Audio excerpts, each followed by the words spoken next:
Hi everyone, welcome back to my channel, and if you're new to my channel, a very warm welcome. Please consider supporting me by subscribing. So a few videos ago I talked about issues to do with hair, and I did say that I would invite somebody else on the channel to give their opinion. Sorry it's taken a few weeks, life happened, but here we are. I have got Nade with me. Welcome. Hello. So you have now had the opportunity to watch the video where I talked about hair. I think the first part of the video was to do with hairdressers in the UK now having to, as part of their training, learn to work with Afro hair. And I thought that was fantastic. It was about time that happened. Because like I said, if you have Afro hair, then you know the struggles that you would have, you know, finding a hairdresser, walking into any hairdressers on the high street and, you know, asking for hair attention. What is your opinion about that new development? Well, I've had difficulties with my daughter, Divas, since she was young. So she's mixed and got curly hair, but it's not... I managed doing her hair, but yeah, when I used to go to hairdressers when she was younger, the Afro hairdressers weren't interested in touching her hair, and neither the white hairdressers. And then as time went on, things seemed to get a little easier. But I was shocked when about 8 years ago, Diva made an appointment, a consultation with the hairdressers in Reading. Right. So yeah, she had a consultation. She went there to have balayage. She wanted balayage. So she wanted a consultation. She knew it's not easy with her hair because it's so dark. But they sat her down in the chair and asked what she wanted. And she told them, and they said, "Oh, we don't colour hair like yours. We don't colour hair like yours." Yeah. Dark hair. Well, we don't know what they meant then. Yeah, we don't colour hair like yours. Yeah, well, the next thing was about if we cut it, it needs to be straight first. And she left.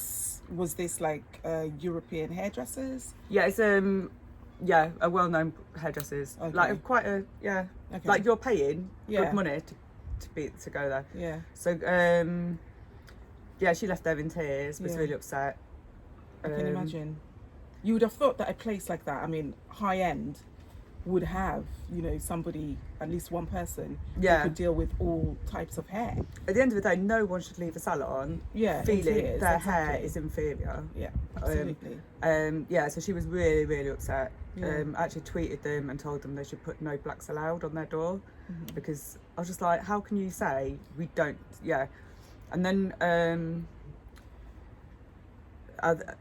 through friends, I found them really good hairdressers, but I still had to sit there with her because she'd been so traumatised by the experience that she had in that salon. Yeah. And what surprises me as well is that a black hairdresser wouldn't do her hair. Yeah, when she was younger, in the 90s. That really surprises me. I would have thought, you know, they would be able her to hair do hair like that. Her hair was in between. Yeah. It's like not Afro. Honestly, that really surprises me. Yeah. Yeah. No, that's so unfortunate. It's so unfortunate. Yeah. I mean, I used to do her hair when she was younger. Yeah. I mean, and you're not a trained hairdresser. No. So if you can do it. Yeah. So, like I said, very unfortunate with the experience that Diva, you know, had to go through, and especially for you, her mum, having to watch her go through that. So you must be somewhat delighted about this new development. Yeah, I'm surprised it's taken so long. Yeah, really. Yeah.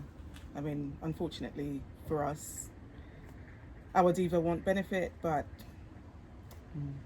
at least it's a development in the right direction.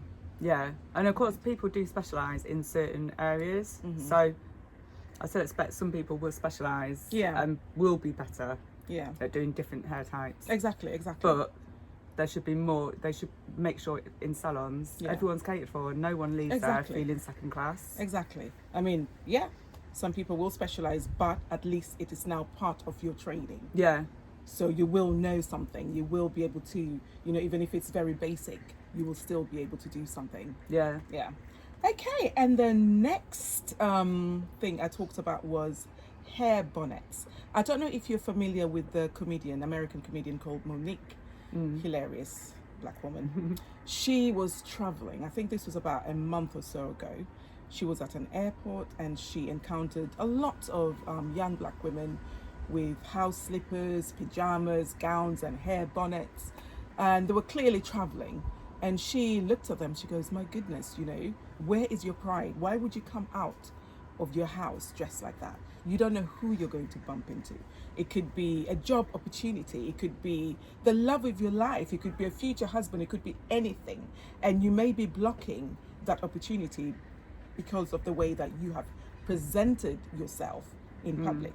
And she did receive a lot of backlash for this. Some people were saying she should mind her own business.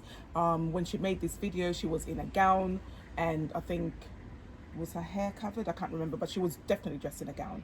But then she was in the comfort of her own home when she did that video. She wasn't out in public. And I like to lounge about, as I said, sometimes in my gown, my pajamas or joggers or what have you, but in the comfort of my own home. So I thought Monique's advice came from a good place. I didn't think she was trying to police women.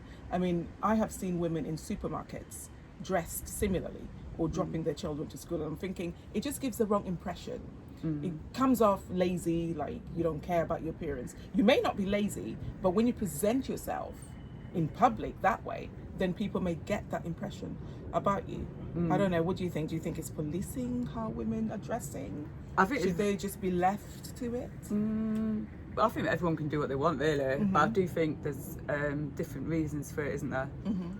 I remember years ago there was a trend where it was supposed to be your nails should be chipped, your nail varnish being chipped. Oh, I missed that was trend. a sign that you're a busy woman. I missed that one. That you're like, you're loving life, you're living life, you're busy. Right, mine are always chipped. But yours would be. It's always super busy, so. But then I think now as well, you have women go out sometimes with the hair in the rollers and everything. Are they just doing their hair at that time to go out later, or are they just coming out of the salon and just running to the shop quickly, or is that a fashion statement? I think it's a fashion statement to say, I've got somewhere important to go later. Okay. I've got my hair prepared. I'm preparing to look fabulous later. Right. So I think there's that side of it. There's a lot of young people that do that. They'll go out with their hair. Yeah. Okay. And then obviously you've got the mums taking their kids to school. And I know some children are quite difficult to get ready in the morning. Right. So I understand there's some mums that at the end of the day, their kids are their priority. Right. And that's a statement as well. It's a statement as well that the mums go, do you know what, I'm not getting myself ready before the school run. I get the children ready, they're ready for school. I get ready after they've gone to school. Okay. Yeah, perfect. Which I understand. Yeah. For me, I used to walk my daughter to school. I would not have been walking in my pajamas. But that's why I said it was good for me to invite somebody else to give their side, their opinion, because mine might have been too judgmental, because it's like, why are you presenting yourself like that in public? But you've just said it perfectly. They're busy. Their priority is to get those children ready, get them to school, and then get home and get ready. Yeah. Yeah. But what if you're picking up at 3:15? The same way you don't know. I think that shows something else. Yeah. But that needs to be explored a bit further. Yeah, and I feel like, some people do wear their, if they're not doing anything, they'll just wear house clothes in the house. But for me personally, I don't think I would. Yeah. Children hate that. They get really embarrassed, because I remember my younger brother, when my mum used to drop him to school, there was this particular shoes that my mum loved. They were so comfortable, so she always wore them. And my brother hated it, but didn't tell my mum.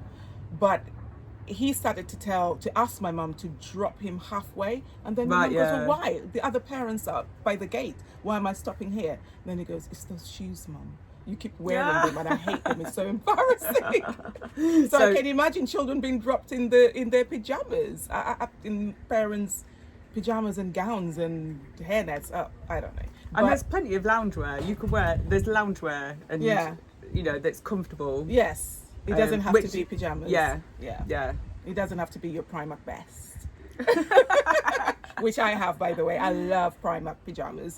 No judgment there. Okay, and probably the most important one was the swimming caps that were developed for natural black hair by a black brand called Soul Cap, I think it was. Yeah. And this was rejected by the Swimming Federation. It wasn't Yeah. included in the Olympics, whatever. They said they can't wear it because yeah. it doesn't follow the natural Their standards. form of the head. Yeah. head. Yes. So, yeah, I thought that was a little mad. I thought it was crazy that you're rejecting this for such insignificant reason. It's not that it's going to give these black swimmers an added advantage in that No, it's going not to at make all. them swim a bit faster, but because it doesn't follow the natural shape of the head or something. Yeah, no. What say you? I just think it's mad. I just don't understand why they would Yeah.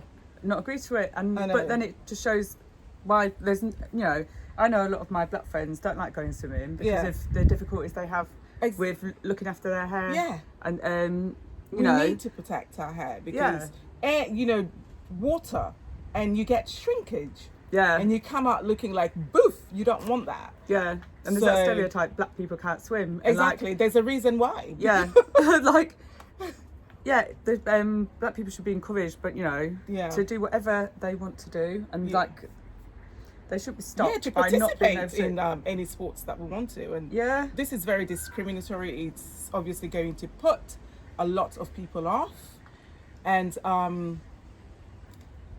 yeah, I just thought it was mental. So some EU leaders have said that it is, what was the quote?